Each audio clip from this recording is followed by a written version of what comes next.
Hello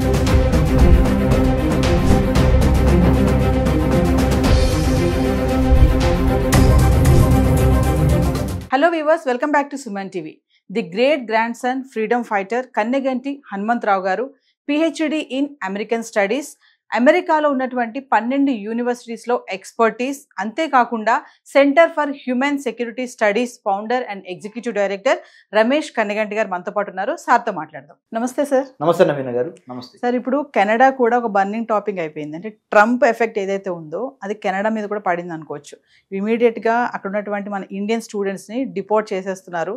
దీన్ని ఎలా చూడొచ్చు అంటారు? అసలు ఎందుకు ఎఫెక్ట్ పడింది అంటే ఏం చెప్తారు? 100% మేడం. నేను సుమన్ టీవీలో కరెక్ట్గా మనము జనవరి 20, 2025 మనం మాట్లాడుకున్నప్పుడే నేను చెప్పాను, ట్రంప్ ఎప్పుడైతే 100 ఎగ్జిక్యూటివ్ ఆర్డర్స్ సైన్ చేశాడో అప్పుడే చెప్పాను మీకు, మేడం రాబోతున్న 100 రోజుల్లో ట్రంప్ చేసే అన్ప్రెడిక్టబుల్, అంటే ఊహించలేనంత, ఊహకు అందనంత, మన ఊహకు అందనంత నిర్ణయాలు తీసుకుంటాడు. ఆర్థికంగా, రాజకీయంగా, సామాజికంగా, శాస్త్రపరంగా, సాంకేతికంగా, technological, political, economic, business, trade.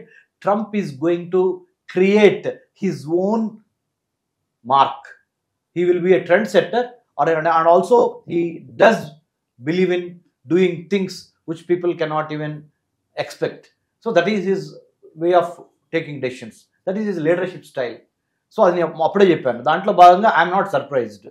100% Donald Trump ఏదైతే చేశారో దాని పక్క దేశమైన కెనడాలో జస్టిన్ ట్రూడో ఇప్పుడు Canadian prime minister. America, Canada రెండు పక్కపక్కన ఉన్న నైబరింగ్ కంట్రీస్. మన ఇండియా పాకిస్తాన్ లాగా, ఇండియా చైనా లాగా, లేదా ఇంకొద్ది చెప్పాలంటే ఇండియా బంగ్లాదేశ్ లాగా, ఇంకా బాగా చెప్పాలంటే ఇండియా శ్రీలంక లాగా. అంటే మనకి ఎట్లయితే నైబరింగ్ కంట్రీస్ ఉన్నాయో అట్లానే ఉత్తర అమెరికా ఖండంలో, నార్త్ అమెరికన్ కాంటినెంట్లో 2 కంట్రీస్ ఉంటాయి మేడం. నార్త్, ఫర్దర్ అప్ నార్త్లో కెనడా ఉంటుంది, బోర్డర్ యువతల అంటే ఇటు అమెరికా ఉంటుంది. సో అమెరికాలో తీసుకునే ప్రతి నిర్ణయము కెనడా మీద, కెనడాలో తీసుకునే కొన్ని నిర్ణయాలు అమెరికా మీద ప్రభావం చూపిస్తూ ఉంటాయి. ఎందుకంటే you can choose your friend but you can't choose your neighbour, right? So Donald Trump తీసుకున్న నిర్ణయం ఏదైతే ఉందో, ఇల్లీగల్ ఇమిగ్రెంట్స్ని ఆయా దేశాలకి బలవంతంగా బై ఫోర్స్ ఐఎమ్ డిపోర్టింగ్, అంటే ఒక ఏరోప్లేన్లో కూర్చోబెట్టి మిమ్మల్ని మీ దేశాలకి పంపించేస్తున్నాను, అవసరమైతే సంకెళ్ళు వేసి, hand కఫ్డ్. This is the decision taken by president Donald Trump. Obviously నేను చెప్పాను, అమెరికా తీసుకున్న నిర్ణయం, United States of American president తీసుకున్న నిర్ణయాన్ని not only Canada but also in the days to come UK కూడా స్టార్ట్ చేసింది, Australia, New Zealand and many other countries, Japan, south Korea, many other Gulf countries, Gulf cooperation council countries, Iran, ఇవి ఉన్నాయి కదా మనకి, ఇటు Oman, Bahrain, Qatar, ఈ కంట్రీస్తో పాటుగా Saudi Arabia తప్పనిసరిగా వాళ్ళు కూడా ఫాలో అవుతారు. కాబట్టి it is a caveat. Caveat అంటే తెలుగులో హెచ్చరిక, ఇంకో పదము వార్నింగ్. ఏంటంటే మన ఇండియన్స్ ఎక్కడున్నా దయచేసి మీ డాక్యుమెంట్స్ ప్రాపర్గా ఉన్నాయా లేవా, మీ పాస్పోర్ట్ ఎక్స్పైర్ అవుతుందా, మీ వీసా ఎక్స్పైర్ అవుతుందా, మీరు సబ్మిట్ చేసిన financial documents to get visa to go to other countries like UK, USA, Canada, Germany, France, Australia, Japan, New Zealand, please cross-check your documents one more time. Already if you have committed mistake, don't stay in that country. Please come back. After United States of America implemented the executive order that was signed by the President Trump on 20th January 2025, will be having a cascading effect or a domino effect అంటారు. కరెక్ట్గా చెప్పాలంటే తెలుగులో ఒక పేక ముక్క వెళ్ళి ఇంకో పేక ముక్కమే పడుద్ది, అలా ప్యాక్ ఆఫ్ కార్డ్స్ పడిపోతూ ఉంటాయి. అలానే ఈ ప్రెసిడెంట్ డొనాల్డ్ ట్రంప్ తీసుకున్న నిర్ణయాన్ని అమెరికాతో పాటు Canada, Australia, Japan and then Norway, Sweden, UK, France, Germany అన్ని దేశాలు ఫాలో అవుతుంది. కాబట్టి be careful, be watchful, don't try to overstay in that particular country. So ఎందుకు సార్ ట్రంప్ తీసుకున్న నిర్ణయాలన్నీ మీరు అన్నట్టుగా ఆ దేశాలన్నీ ఫాలో అవుతాయి అంటున్నారు? ఎందుకు ఫాలో అవ్వాలి? ఏంటి రీజన్ ఏంటి అంటారు? ఫాలో అవ్వకపోతే వచ్చే ఎఫెక్ట్స్ ఏంటి? ఎందుకు ఫాలో అవ్వాలి ప్రెసిడెంట్ ట్రంప్ నిర్ణయాన్ని వేరే దేశాలు? ఎందుకంటే మేడం 1990 నుంచి లిబరలైజేషన్, ప్రైవేటైజేషన్, గ్లోబలైజేషన్ అనే ఒక ఆర్థిక విధానం స్టార్ట్ అయింది. New liberal economic policy adopted by almost all the countries in the world including in India. అప్పుడు మనకి మన తెలంగాణ, ఇప్పుడు తెలంగాణ, అప్పుడు మన ఆంధ్ర ముద్దుబిడ్డ, ఇప్పుడు తెలంగాణ ముద్దుబిడ్డ అని మీరు అనొచ్చు. పాములపర్తి, శ్రీ పాములపర్తి వెంకట మన నరసింహారావు గారు, పివి నరసింహారావు గారు, ఆయన వంగర గ్రామము, మరి ఇక్కడ మన తెలంగాణలో ఇక్కడ పుట్టి పెరిగిన ఆయన భారతదేశానికి 1991 నుంచి 96 మధ్య ఆయన ప్రైమ్ మినిస్టర్గా ఉన్నారు. అతి కీలకమైన దశ భారతదేశానికి, భారతదేశ దిశ మార్చిన కీలక సంవత్సరాలు ఇవి. అంటే సంకీర్ణ ప్రభుత్వంతో ఎప్పుడైనా తుమ్మితే ఊడిపోయే ముక్కులాగా అలాంటి ప్రభుత్వాన్ని ఆయన తన యొక్క అపర చాణక్య నీతితో, చాకచక్యంతో, అంటే his statecraft has been so powerful, so calculative, so strategic in nature, he could navigate the troubled waters then and bring prosperity to India, including the late Prime Minister Dr. Manmohan Singh sir, an exceptional individual and a fine human being, Dr. Manmohan Singh sir, and Sri P.V. Narasimha Rao sir, the late Prime Minister again. Both of them, they have also got liberalization, privatization, globalization to India. ఇలా ప్రపంచంలో ఉన్న దేశాలన్నీ 1991 నుంచి నవీన గారు 2020 వరకు liberalisation, privatisation, globalisation బాగా నడిచింది. ఎప్పుడైతే కోవిడైజేషన్ వచ్చిందో, కోవిడ్ కరోనా వైరస్ 2019లో లాస్ట్లో స్టార్ట్ అయ్యి 2020, 2021 వరకు, 2022 వరకు తన ఎఫెక్ట్ని చూపించిందో, ప్రపంచ దేశాల్లో ఒక రకంగా లోకలైజేషన్ అనేది ఎక్కువైంది. అంటే ముందల మా దేశానికి సంబంధించిన, మా దేశ పౌరులకి విద్య, వైద్యం, ఆరోగ్యం, ఉపాధి అనే వాటి మీద మా ప్రభుత్వం మమ్మల్ని పట్టించుకోవాలి.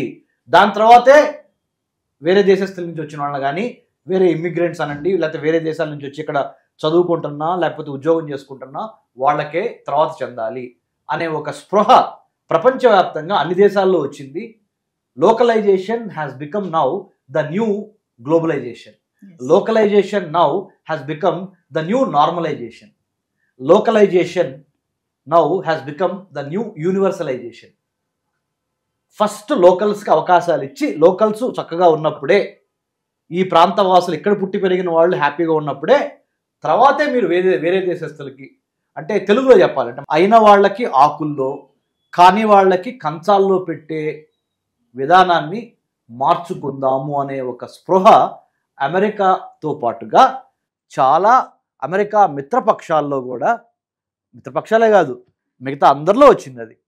కాబట్టి these are the reasons why localization has become now a new normalization. అంటే సార్ ఒక క్వశ్చన్ చెప్పండి, ఇప్పుడు అమెరికా వచ్చేటటువంటి వాళ్ళందరూ కూడా వలస ఎవరైతే వస్తున్నారో డైరెక్ట్గా కాకుండా ఇట్లా వేరే దేశాల నుంచి అమెరికా వస్తున్నారనేది ట్రంప్ వాదన అంటారా? అంటే ఇప్పుడు లైక్ కెనడా తీసుకుందాం, మనము కెనడాని మిస్యూజ్ చేసుకుని అమెరికా వస్తున్నారు అని వాదన ఏమంటారు? కరెక్టే అది. కెనడాని మిస్యూజ్ చేసుకొని అమెరికాలోకి వెళ్ళిన వాళ్ళు చాలా మంది ఇండియా నుంచి, చాలా మంది ఉత్తరప్రదేశ్, హర్యానా, కేరళ, కొంతమంది ఆంధ్ర, తెలంగాణ, పంజాబ్ నుంచి చాలా ఎక్కువ మంది కెనడాకు వెళ్ళి కెనడాలో చదువుకోవడానికని స్టూడెంట్ వీసా తీసుకుని వెళ్ళి ఫీజులు కట్టి కొద్దిగా కట్టి కెనడాలో లిబరల్గా ఉంటాయి యూనివర్సిటీస్, అక్కడ అడ్మిషన్ తీసుకొని అక్కడికి వెళ్ళిన తర్వాత 2-3 నెలల తర్వాత ఆరోగ్య రీచో, క్లైమేట్ రీచో అనుకూలించట్లేదని చెప్పి అడ్మిషన్ క్యాన్సిల్ చేసుకొని డబ్బులు వాపస్ తీసుకొని, కెనడా లిబరల్ కంట్రీ అని చెప్పాను నేను, డబ్బులు వాపస్ తీసుకొని అక్కడ యూనివర్సిటీస్ మళ్ళీ వాపస్ ఇచ్చినాయి. ఆ డబ్బులతో మధ్యవర్తుల్ని, దళారుల్ని నమ్మి అమెరికాకి కెనడాకి ఉన్న బోర్డర్ దాటి అమెరికాలో ప్రవేశించినప్పుడు అమెరికాలో ఉన్న United states customs and immigration service కానీ, ఐస్ అంటే మన కస్టమ్స్ ఎన్ఫోర్స్మెంట్ ఏజెన్సీ అంటారు అమెరికాలో, అది కానీ పట్టుకోవడం జరిగింది, ఇన్వెస్టిగేషన్ చేయడం జరిగింది. వాళ్ళకి అర్థమైంది ఏంటంటే ఇండియా నుంచి టౌట్స్, దళారులు, మధ్యవర్తులు, బ్రోకర్లు, మీరు ఏవైనానండి వాళ్ళని పట్టుకొని, అంటే కరెక్ట్ ఇంటెన్షన్స్తో కాకుండా, మంచి ఇంటెన్షన్తో కాకుండా, మంచి ఉద్దేశంతో కాకుండా తీసుకున్న వీసా ఒకటి లోపలికి చొరబడి వేరే పనులు చేయడం అనేది దొరికింది. కాబట్టి ప్రెసిడెంట్ ట్రంప్ తన నిర్ణయాన్ని మార్చుకున్నాడు. ఏమని?